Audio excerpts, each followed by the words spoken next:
ಹೋಳಿಗೆ, ಒಬ್ಬಟ್ಟು, ಪಲಾವು, ಮಿಕ್ಸ್ಚರು, ಅನ್ನ ಸಾಂಬಾರು, ಪಲ್ಯ, ಮೊಸರನ್ನ ಹೀಗೆ ವಿಧ ವಿಧವಾಗಿ ಬಂದವರು ಎಲ್ಲರೂ ಕೂಡ ಉಚಿತವಾಗಿ ಇಲ್ಲಿ ಊಟವನ್ನ ಬಡಿಸ್ತಾ ಇದ್ದಾರೆ. ಈ ಒಂದು ದೇವಸ್ಥಾನ ಯಾವುದು ಅಂತ ಹೇಳ್ತೇನೆ, ದಯವಿಟ್ಟು ನನ್ನ ಒಂದು ಪೇಜ್ಗೆ ಹೋಗ್ಬಿಟ್ಟು ಒಂದು ಫಾಲೋ ಮಾಡ್ಕೊಳ್ಳಿ. ಯಾಕೆಂದ್ರೆ ನಿಮ್ಗೆ ಗೊತ್ತಿದೆ ಇದೇ ರೀತಿಯಾದ ಸ್ಪೆಷಲ್ ಇರತಕ್ಕಂತ ವಿಡಿಯೋಗಳನ್ನ ಹುಡುಕಿ ಹುಡುಕಿ ಮಾಡ್ತಾ ಇದ್ದೇನೆ. ಒಂದು ಫಾಲೋ ಮಾಡ್ಕೊಬಿಡಿ. ದೇವಸ್ಥಾನ ಯಾವ್ದು ಅಂತ ತಿಳ್ಕೊಳ್ಳೋಣ, ಹಾಗೆ ಒಂದು ಲೈಕ್ ಕೊಟ್ಕೊಬಿಡಿ.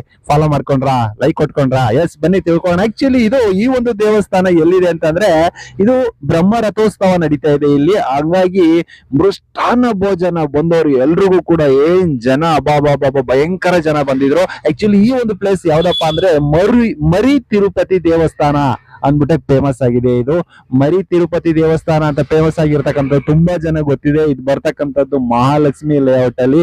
ಎಸ್, ಮಹಾಲಕ್ಷ್ಮಿ ಲೇಔಟ್ ಅಲ್ಲಿ ಎಲ್ಲಪ್ಪ ಅಂತಂದ್ರೆ, ನೀವು ಮಹಾಲಕ್ಷ್ಮಿ ಲೇಔಟ್ ಬೆಂಗಳೂರು ಅಲ್ಲಿ ಮೆಟ್ರೋ ಇಳಿಗಿ ಸ್ವಲ್ಪ ಮಹಾಲಕ್ಷ್ಮಿ ಲೇಔಟ್ ಕೆಳಗಡೆ ಒಂದು 100 ಮೀಟರ್ ಹೋದ್ರೆ ರೈಟ್ ಸೈಡ್ ಅಲ್ಲೇ ಇದು ಸಿಗುತ್ತೆ. ಎಸ್.